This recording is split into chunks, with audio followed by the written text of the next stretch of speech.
This video will focus on working with multiple code systems in the Participant Explorer.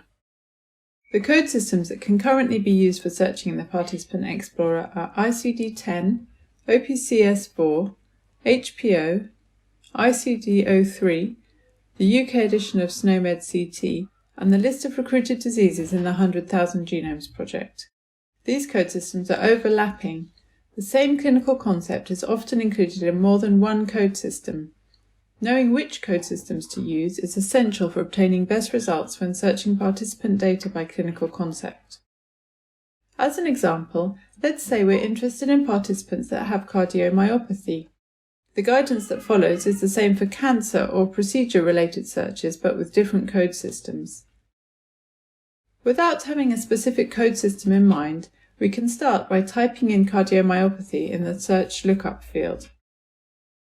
The lookup result includes matching terms from 4 different code systems, indicated by the leftmost prefix: rare diseases, ICD-10, HPO, and SCT. Below these, we can also see some subtypes of cardiomyopathy from the same code systems. So which of these codes should I select for my search? The short answer is include the cardiomyopathy code from all 4 code systems to cast the widest possible net. We don't need to add subtypes of cardiomyopathy to the search criteria because these are automatically included when searching with the ancestor codes. While this approach can work well for informal searches, it also raises some questions.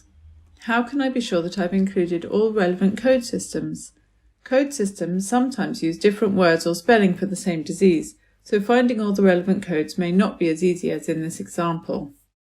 What if I don't want to cast the widest net, but instead to limit my search to certain datasets or cohorts? For example, participants that were recruited specifically because they have that disease. To answer these questions, we need to look at how the different code systems are used in the underlying data. The help documentation includes a handy overview for this. This table and the examples below it are an important resource for understanding the search logic of the Participant Explorer. We will keep updating this table when new datasets are added. In our example, we want to find all participants with cardiomyopathy, regardless of the disease that they were recruited for. Therefore, we want to ensure that data from the secondary data column is included. We can see that ICD-10 codes are important for our search because they are used in the hospital data, which is available for all participants. In this data, we can also see that some of the ICD-10 codes in the result may come from the primary clinical data for cancer diagnoses. This is not a problem for our search because each dataset is searched independently, and a single match anywhere is sufficient. Further down in the secondary column, we can see that the SNOMED-CT term for cardiomyopathy might be found in the emergency care dataset. SNOMED-CT terms can be useful because mappings are available from SNOMED-CT to other code systems. We'll show you how this works in a minute. Looking at the primary clinical data column, we can see that search terms labelled rare diseases correspond to diseases participants were recruited for in the 100,000 Genomes project. In our example, we were interested in any participant with cardiomyopathy, regardless of the disease for which they or a family member were recruited. Nevertheless, it may still be worthwhile to include this term in our search. There may be participants recruited for cardiomyopathy who do not have a corresponding diagnosis in the hospital data, so they would not be found based on the ICD-10 code alone. Similarly, we see that HPO codes are used for phenotype descriptions of rare disease participants. It may be worth including the HPO term for cardiomyopathy in our search for the same reason that we include the recruited disease.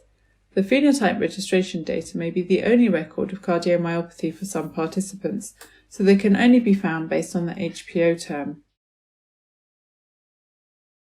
Now let's see what happens if we include mapped concepts. A long list of codes have been added to the search criteria. Let's see what they are. The majority of these subcodes of ICD-10 code I42, which we have already selected. It makes no difference to the result whether or not we include these as mapped concepts because they are already included as descendants of I42. But we can also see some additional ICD-10 codes, for example I251 and I119. Typically, the suggested mapped codes are equivalent to the selected source code. Often, though, they can represent wider concepts, or they may depend on specific circumstances or interpretation. This can be explained by the different granularity of the code systems involved and the exact purpose for which the mapping was created. For these reasons, mapped concepts must be checked carefully before including them. For our example, we don't have enough context to know whether the additional codes are relevant or not, and we will continue without including mapped concepts.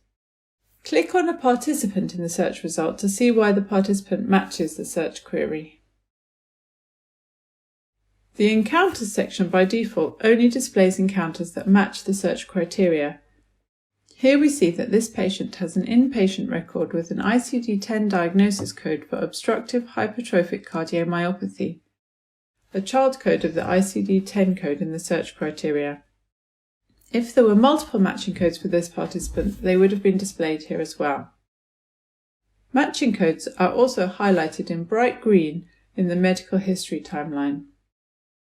Matching codes can also be included when downloading search results.